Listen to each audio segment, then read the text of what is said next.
One Piece, 10 Things That Make No Sense About Shanks. Shanks has a charming aura that provokes curiosity in the fandom, but the more we learn about him the more we realize a lot of his lore makes no sense. Few series have the sheer amount of characters as One Piece does, a single arc seemingly introducing 10 to 15 more characters. It can be a strength and a flaw as the amount can cause some of the characters to fade into obscurity. One person who doesn't have that issue is Shanks, a supremely powerful pirate who's only popped up here and there after the first arc. Shanks has a charming aura about him that pulls people in. Just as it has with his crew. It makes seeing more of his history interesting, even if some of those details end up making very little sense.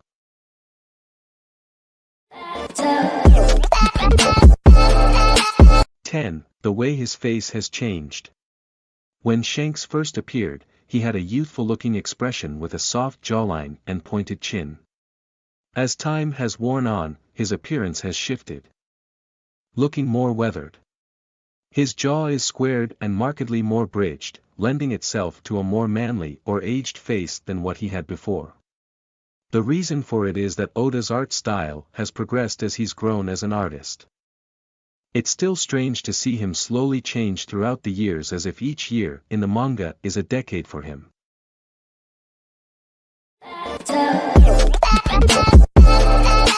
9. Panicking when things don't go his way.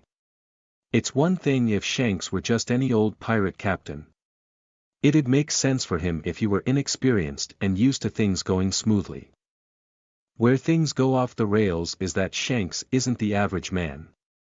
He's one of the most well-known pirates in the world and one of the 4 emperors. Someone with that level of standing should be able to handle a little adversity. Especially with how skilled he is as a diplomat.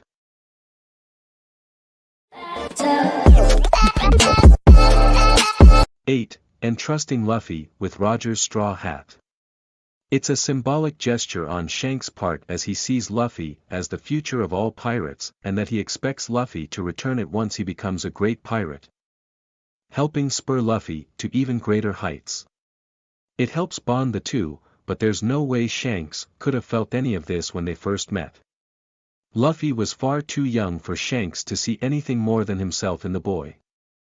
Even then, that hat meant so much to Shanks that it's hard to believe he'd part with it.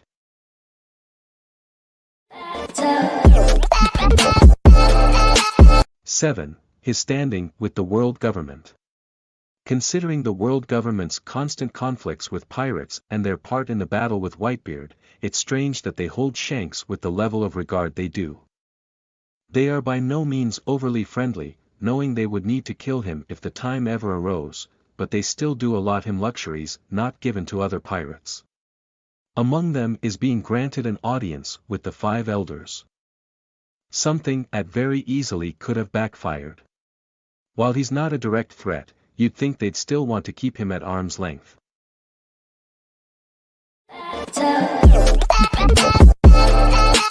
6. Mutual respect with Sengoku. A man who directly had a hand in the deaths of so many pirates should be despised by Shanks, and the same holding true for Sengoku. Instead, the two of them have mutual respect. Never wanting to raise their hand against the other, seeing it as a last resort. Logistically it makes sense, but considering everything Sengoku has done to pirates everywhere, it's hard to understand why Shanks would choose the diplomatic route, despite how pacifistic he is.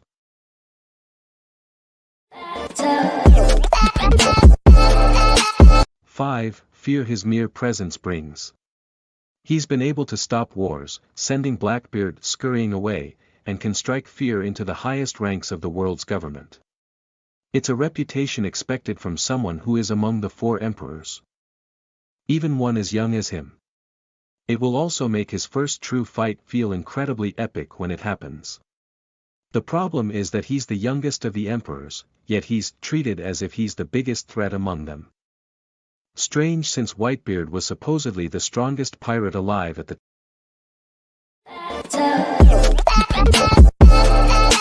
4. Matching Whitebeard's blow with one arm.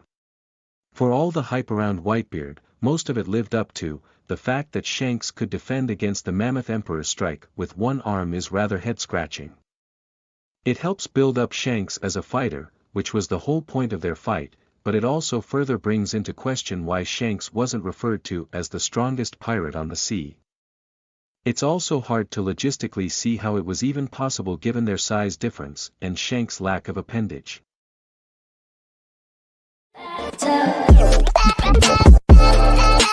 3. Anime cutting Shanks' celebration over Luffy's bounty. 4Kids is known for editing their anime to an upsetting degree.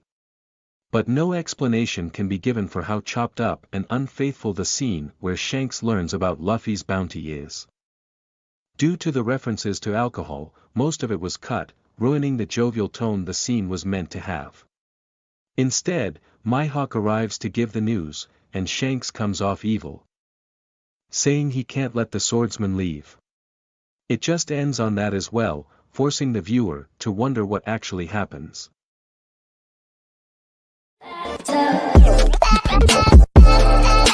2. Australian accent. Another lovely 4Kids addition is the fact that Shanks has an Australian accent in it. The reason why is an utter mystery as it really adds nothing to the character. It's one of the biggest issues with 4Kids, beyond their obvious censorship problems. They seem to make changes for the sake of it. Adding an accent isn't the worst thing in the world. But it's the same as changing a character's gender. It lacks any sort of point at all.